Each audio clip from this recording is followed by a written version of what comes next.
Hello guys, ये बात है 1900 की, जब कोई ग्रेजुएट भी हो जाता था तो वो भी एक बड़ी बात मानी जाती थी। पर उस समय एक इंसान ने BA, 2 MA, PhD, MSc, law की पढ़ाई, डीएससी, डी.लिट जैसी डिग्रीज हासिल की, जिनकी लिखी किताब waiting for a visa Columbia University में टेक्स्ट बुक के रूप में यूज़ की जाती है। जिन्होंने इंडिया का कॉन्स्टिट्यूशन लिखा, जो दुनिया का सबसे बड़ा कॉन्स्टिट्यूशन बना। आज मैं आपसे उन्हीं की बायोग्राफी शेयर करने जा रहा हूँ, डॉक्टर बाबा साहेब भीमराव अम्बेडकर। अम्बेडकर जी का जन्म 14 अप्रैल 1891 को मध्य प्रदेश के इंदौर जिले के महू नगर, जिसे अब डॉक्टर अम्बेडकर नगर भी कहा जाता है, वहाँ हुआ। इनकी माँ का नाम भीमाबाई अम्बेडकर और पिता का नाम रामजी मालोजी सकपाल है, जिन्होंने अपनी मेहनत से सूबेदार पद हासिल किया। बाद में वहाँ अपने परिवार के साथ सतारा में आकर रहने लगे। अम्बेडकर उनकी 14वीं व अंतिम संतान थे। उनका परिवार महाराष्ट्र के रत्नागिरी के अम्बाड़वाड़े गांव का निवासी था। सबसे छोटे होने के कारण सब उनको प्यार करते थे, लेकिन वो महार जाति के थे, जो उस समय अछूत मानी जाती थी, जिसके कारण उन्हें बहुत अपमान और कष्ट झेलना पड़ता था। इनफैक्ट नीची जाति के लोगों को स्कूल जाने की अनुमति भी नहीं थी। पर उनके पिता ने अम्बेडकर की पढ़ाई के प्रति अटूट लगन देखकर उन्हें जैसे तैसे करके स्कूल में दाखिला दिलवाया। उनके पिता ने स्कूल में उनके ओरिजिनल सरनेम सकपाल की जगह अम्बाड़वाड़ेकर लिखाया, जो उनके गांव अम्बाड़वाड़ेकर से सिमिलर था, क्योंकि कुछ लोग अपने गांव के नाम से ही अपना उपनाम रखते हैं। पर बाद में उनके एक ब्राह्मण टीचर कृष्ण केशव अम्बेडकर, जिनका अम्बेडकर के प्रति बहुत लगाव था, उन्होंने अम्बाड़वाड़ेकर हटाकर अपना सरल सरनेम अम्बेडकर जोड़ा था। पर अम्बेडकर और उनके बड़े भाई को सभी छात्रों से अलग एक कोने में एक बोरे पर बिठाया जाता था, और वो बोरा भी उन्हें घर से लाना पड़ता था। इनफैक्ट उन्हें पानी पीने के बर्तन को छूने की भी इजाज़त नहीं थी। पानी पिलाने के लिए एक आदमी रखा हुआ था, जो उनके हाथों पर पानी डालता था, तब जाके उन्हें पानी पीने को मिलता था, और जब वह आदमी नहीं होता था तब उन्हें प्यासा ही रहना पड़ता था। पर अम्बेडकर छुआछूत को नज़रअंदाज करके अंग्रेजी की 4वीं कक्षा की परीक्षा में उत्तीर्ण हुए। उस वक्त अछूतों में यह बात कोई सामान्य बात नहीं थी, इसलिए अछूतों के बीच यह एक सार्वजनिक समारोह के रूप में मनाया गया। और उनके परिवार के एक मित्र, जो एक लेखक भी थे, उन्होंने अम्बेडकर को खुद की लिखी किताब बुद्ध की जीवनी गिफ्ट की। तब उन्होंने पहली बार गौतम बुद्ध और उनके धर्म को जाना। उसके बाद मुंबई जाकर उन्होंने अपनी पढ़ाई जारी रखी और 1907 में अपनी मैट्रिक परीक्षा में उत्तीर्ण हुए। दूसरे साल ही उन्हें एलिफिंस्टन कॉलेज में एंट्री मिल गई और 1912 में अर्थशास्त्र और राजनीतिक विज्ञान में बीए की डिग्री हासिल की। फिर वहाँ बड़ौदा राज्य की सरकार के साथ काम करने लगे। कुछ ही समय बाद वहाँ अपने बीमार पिताजी को देखने गए, जिनका 2 फरवरी 1913 को निधन हो गया। 1913 को ही वहाँ अमेरिका में पढ़ने गए। उन्हें बड़ौदा राज्य के राजा सयाजीराव गायकवाड़ तृतीय द्वारा एक योजना से उन्हें न्यूयॉर्क में कोलंबिया यूनिवर्सिटी में पोस्ट ग्रेजुएशन के लिए पर मंथ $11.5 स्कॉलरशिप भेजी जाती थी, जहां 1915 में उन्होंने अर्थशास्त्र और अन्य सब्जेक्ट में एमए की डिग्री हासिल की। बाद में 1927 को पीएचडी की डिग्री हासिल की। इस दौरान उन्होंने 3 रिसर्च वर्क भी किए।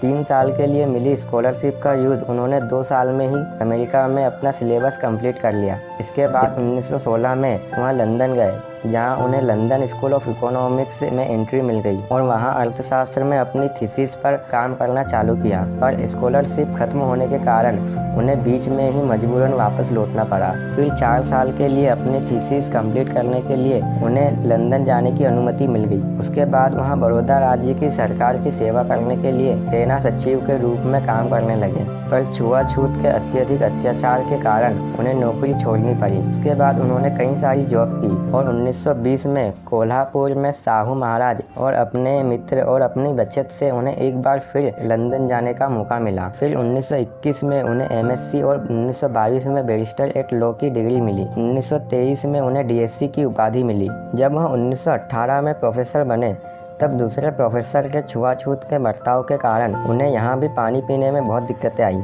इसके बाद उन्होंने छुआछूत को खत्म करने के लिए संघर्ष किया। उन्होंने दलित और अन्य धार्मिक समुदायों के लिए वकालत की। बॉम्बे उच्च न्यायालय में उन्होंने अछूतों की शिक्षा पर जोर दिया और 20 जुलाई 1924 को बहिष्कृत हितकारिणी सभा की स्थापना की। उन्होंने आंदोलन, सत्याग्रह और जुलूसों से पेयजल को सभी वर्गों के लिए खुलवाने का संघर्ष किया।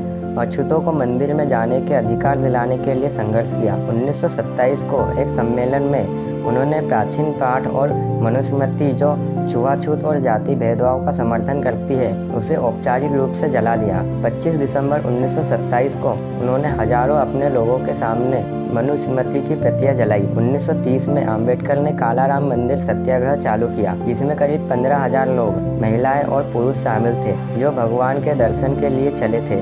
फिर ब्राह्मण अधिकारियों द्वारा गेट बंद कर दिए गए। अंबेडकर ने प्रथम गोलमेज सम्मेलन में पहली बार अपनी राजनीतिक दृष्टि को दुनिया के सामने रखा।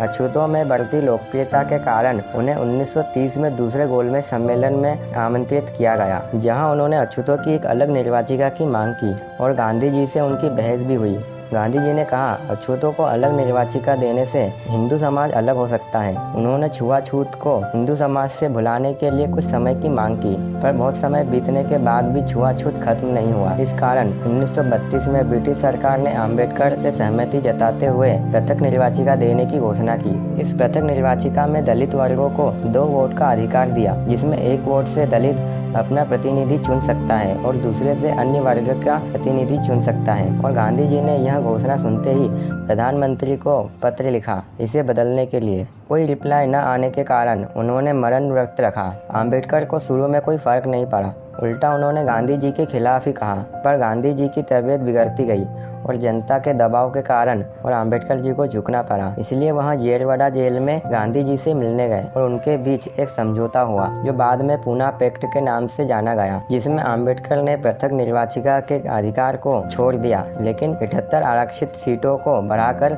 148 करवाई और अछूतों की शिक्षा के लिए पर्याप्त राशि नियत कराई और बिना कोई भेदभाव के नौकरी की भर्ती को सुनिश्चित किया। 10-12 साल तक हिंदू समाज को ढालने के लिए अंबेडकर जी ने कई प्रयत्न किए, लेकिन हिंदुओं का हृदय परिवर्तन नहीं हुआ, उल्टा उनके खिलाफ ही गए। और बाद में उन्होंने कहा, हमने हिंदू समाज में समानता का स्तर प्राप्त करने के लिए हर तरह के प्रयत्न और सत्याग्रह किए, परंतु सब निरर्थक सिद्ध हुए। हिंदू समाज में समानता के लिए कोई स्थान नहीं है। हिंदू समाज का मानना था मनुष्य धर्म के लिए है, पर अंबेडकर का मानना था धर्म मनुष्य के लिए है। वह कहते हैं कि ऐसे धर्म का कोई मतलब नहीं जिसमें मनुष्य का कोई मूल्य नहीं है। ऐसा धर्म जो अछूतों को शिक्षा प्राप्त करने नहीं देता, नौकरी में बाधा पहुंचाता है, अपमान और कष्ट देता है, यहाँ तक कि पानी पीने को नहीं मिलता, ऐसे धर्म का कोई मतलब नहीं। अंबेडकर ने तय किया कि वह हिंदू धर्म त्याग देंगे। 13 अक्टूबर 1935 को नासिक के निकट येवला में एक सम्मेलन में बोलते हुए अंबेडकर ने धर्म परिवर्तन करने की घोषणा की और कहा, हालांकि मैं एक अछूत हिंदू के रूप में पैदा हुआ हूँ, लेकिन एक हिंदू के रूप में हरगिज नहीं मरूंगा। अंबेडकर ऐसे धर्म को नहीं चुनना चाहते थे जो जाति भेदभाव, छुआछूत, अंधविश्वास, पाखंड इत्यादि चीजों से जकड़ा हुआ हो। अंबेडकर ने धर्म परिवर्तन की घोषणा करने के बाद 21 वर्ष तक के समय के बीच उन्होंने विश्व के सभी प्रमुख धर्मों का गहरा अध्ययन किया और आखिर में उन्हें बौद्ध धर्म पसंद आया, क्योंकि बौद्ध धर्म अंधविश्वास की जगह बुद्धि का प्रयोग करता है, प्रेम और समानता की शिक्षा देता है। भारत को आज़ादी मिलने के बाद 15 अगस्त 1947 को कांग्रेस की नई सरकार अस्तित्व में आई, जिसने अंबेडकर को देश के पहले कानून एवं न्याय मंत्री के रूप में सेवा करने के लिए आमंत्रित किया। अंबेडकर जी ने उन्हें स्वीकार किया। अंबेडकर जी ने 60 देशों के संविधानों को पढ़ा था। अंबेडकर को भारत के संविधान का पिता भी कहा जाता है। संविधान सभा द्वारा 26 नवंबर 1949 को संविधान अपनाया गया। अंबेडकर जी ने अर्थशास्त्र पर 3 किताबें लिखी, administration and finance of the east India company, the evolution of provincial finance in British India, the problem of the rupee, its origin and it's solution, जिसके आधार पर भारतीय रिजर्व बैंक बना। भारतीय रिजर्व बैंक अंबेडकर के विचारों पर आधारित था। 1940 के अंत में उनकी तबीयत बिगड़ने लग गई। वह नींद के अभाव से पीड़ित थे। उनके पैरों में न्यूरोपैथिक दर्द था। वह इंसुलिन और होम्योपैथिक की दवाएं ले रहे थे। फिर वहाँ इलाज के लिए बॉम्बे गए और वहाँ डॉक्टर शारदा कबीर से मिले, जिनके साथ उन्होंने 15 अप्रैल 1848 को नई दिल्ली में अपने घर पर विवाह किया। 1948 से अंबेडकर मधुमेह से पीड़ित थे। राजनीतिक मुद्दों से परेशान अंबेडकर जी का स्वास्थ्य बद से बदतर होता चला गया। अपनी अंतिम किताब भगवान बुद्ध और उनका धम्म को पूरा करने के 3 दिन बाद 6 दिसंबर 1956 को अंबेडकर जी का निधन हो गया। हर वर्ष अंबेडकर जयंती पर सार्वजनिक अवकाश रखा जाता है। 1990 में उनके निधन के बाद उन्हें भारत के सर्वोच्च नागरिक सम्मान भारत रत्न से सम्मानित किया गया। अंबेडकर जी का संदेश था, शिक्षित बनो, संगठित बनो, संघर्ष करो। अंबेडकर जी ने 3 महान लोगों को अपना गुरु माना था, गौतम बुद्ध, संत कबीर और महात्मा ज्योतिराव फुले। उनके 3 उपास्य ज्ञान, स्वाभिमान और शील। उम्मीद करता हूँ कि इस वीडियो से आपका वक्त बर्बाद नहीं हुआ होगा, तो प्लीज़ इसे लाइक करें, इस वीडियो को शेयर करें ताकि यह जानकारी सीमित न होकर और लोगों तक पहुँचे। हमें सपोर्ट करने के लिए आप हमारे चैनल को सब्सक्राइब कर सकते हैं। अगर कोई जानकारी मुझसे छूट गई हो तो प्लीज़ उसे कमेंट के ज़रिए हमारे साथ शेयर करें। इस वीडियो को अंत तक देखने के लिए आपका धन्यवाद।